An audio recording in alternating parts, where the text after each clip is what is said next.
ఎన్నికల సమయంలో కామారెడ్డిలో బీసీల సంక్షేమం కోసం బీసీ డిక్లరేషన్ ప్రకటించింది కాంగ్రెస్ పార్టీ. దానిని అమలు చేయాలని బీసీ ఆజాదీ ఆధ్వర్యంలో ప్రారంభించిన ఆమర నిరాహార దీక్ష మూడో రోజుకు దుండిగల్ ప్రాంతం చర్చిగాగిళ్లపూర్లో ప్రొఫెసర్ జయశంకర్ ప్రాంగణంలో హిందూ బీసీ మహాసభ అధ్యక్షులు బత్తుల సిద్ధేశ్వర్లు, జక్కని సంజయ్ పటేల్ వనజలు దీక్షను 3 రోజులుగా కొనసాగిస్తున్నారు. దీక్షకు సంఘీభావంగా ఆర్ కృష్ణయ్య వచ్చి సంఘీభావం తెలిపారు.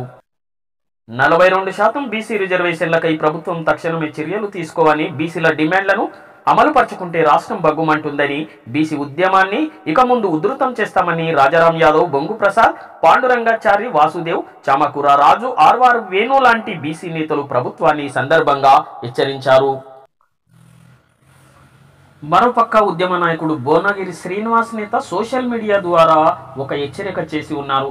నాయకులారా, బత్తుల సిద్ధేశ్వర్లకు ఏదైనా జరిగితే ఊరుకునే సమస్య లేదంటూ మొండితనం, పట్టుదల ఉన్న వ్యక్తి సిద్ధేశ్వర్లని, ఏదైనా సాధించాలంటే ఇందాకైనా పోయే వ్యక్తి, పోరాడే వ్యక్తి అని ఆయన ఈ సందర్భంగా గుర్తు చేశారు. శ్రీనివాస్ నేత చేయని తప్పుకు అపనింద మోస్తూ జీవనం కొనసాగిస్తున్న వ్యక్తి సిద్ధేశ్వర్ అని, బీసీ నాయకులమని వారి ఉనికి కోసం ఉనికిని చాటుకుంటున్నారే తప్ప బీసీల కోసం ఏనాడు పని చేయలేదని వారు దుయ్యబట్టారు.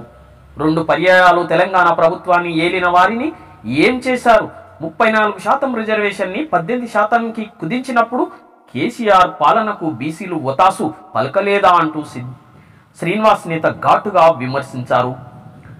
బీసీ కులాలను ఐక్యత చేసిన ఆచార్య కొండా లక్ష్మణ్ బాపూజీకి అండగా ఉన్నామా? బాపూజీ ఇల్లు జలదృశ్యంలో అదృశ్యమైతుంటే మనం ఎక్కడ ఉన్నామో గుర్తు చేసుకోవాలని ఆయన అన్నారు.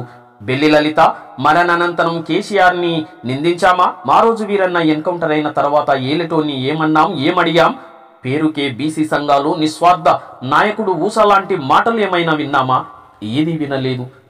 మరి ఇప్పుడు బీసీ డిక్లరేషన్ కోసం, కుల జనగణన కోసం సిద్ధేశ్వర్లు ఆమర నిరాహార దీక్ష చేస్తుంటే బీసీ సంఘాలు, ఇతర బీసీలు ఎకశికలు చేస్తూ ఉన్నాయి తప్ప ఏం చేస్తున్నాయని శ్రీనివాస్ నేత ప్రశ్నించారు. యాదవ, కుర్మ, మున్నూరు కాపు ముద్దిరాజులు, గౌడ, పద్మశాలిలు ఏకం కావాలని, మిగిలిన బీసీ కులాలు వచ్చి బలోపేతం చేస్తాయని ఆయన అన్నారు.